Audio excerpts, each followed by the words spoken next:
Howdy, my name is Noah Tostenson, and this is my speech 1 for COMM 203 Public Speaking. As a child, were you ever forced to do something you knew you didn't want to do and wouldn't enjoy? I had the assumption as a child that I simply did not like being in the outdoors because I felt like I was constantly forced into them. I really was left with a bad attitude as a child because I felt like I was constantly doing things outside. And these activities could have been anything like fishing and camping, or the worst when I was a kid was going to my grandparents' cabin because it was secluded, there was no internet, no TV, and oftentimes they didn't want us to bring our electronics at the time so we could better enjoy the outside.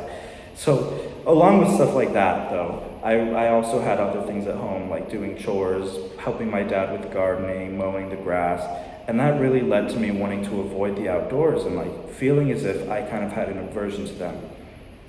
Because as a kid, I would much rather have been inside, either watching SpongeBob or something like that, or playing on my Nintendo DS, that was big at the time, Mario Kart. But as I started to grow up, and middle school age, I started meeting other people who didn't really have these same opportunities that I did growing up. And these kind of were they didn't have the same opportunities to go fishing with their grandparents, or to go hiking with their family, or spend a weekend trip with their family doing something. And that kind of started to give me a new perspective.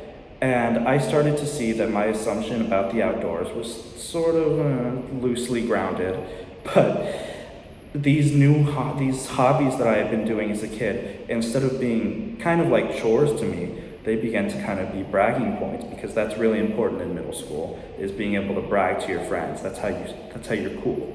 But so now things like going fishing in Minnesota and going on camping trips and stuff like that, those were cool things. So then it started to really change my perspective a little bit, and I started to think, maybe some of these things aren't that bad.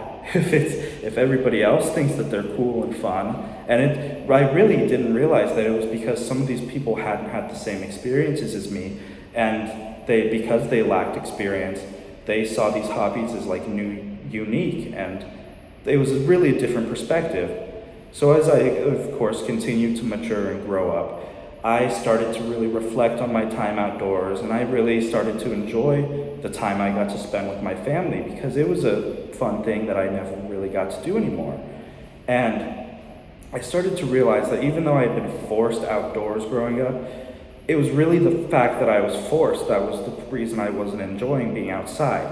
And it didn't really have anything to do with outside itself. And then I also started to realize that some of the things I was kind of forced to do was very loosely forced, and my family was doing it because they thought I would enjoy it. And I sort of started to reflect on that, and this really was changing my belief that I didn't like the outdoors. And then I also got to think about all the things that I had done growing up, and it really left me with an appreciation of it, because growing up I got to learn fun skills like how to tie fishing knots and how to set up a tent and stuff that other people don't have. And then I really also working in the yard too. It's hard to really appreciate that, but thinking about it, it gave me a groundwork for appreciating hard work and things like that. So I really gained a newfound kind of appreciation of being outdoors and the experiences that I had as a kid that really challenged my assumption that I disliked them. And of course now, of maturing more and growing older, I've really come to love being outdoors and spending time out there. Just last month, my girlfriend and I were in Shenandoah hiking for a week, and I love to go fishing and camping with my friends and hunting, and it's one of my favorite activities. And it's really now great that I get to appreciate kind of how nature brings people together. And it really started with when I was growing up. I felt as if I was forced into the outdoors and kind of disliked it simply because of that, but I didn't realize it. And then as I got to meet new people in middle school age and stuff, I started to get my new perspective on it. And then until now, when I've fully been able to reflect, I really enjoy being in the outdoors, and that's how my assumption was really challenged growing up.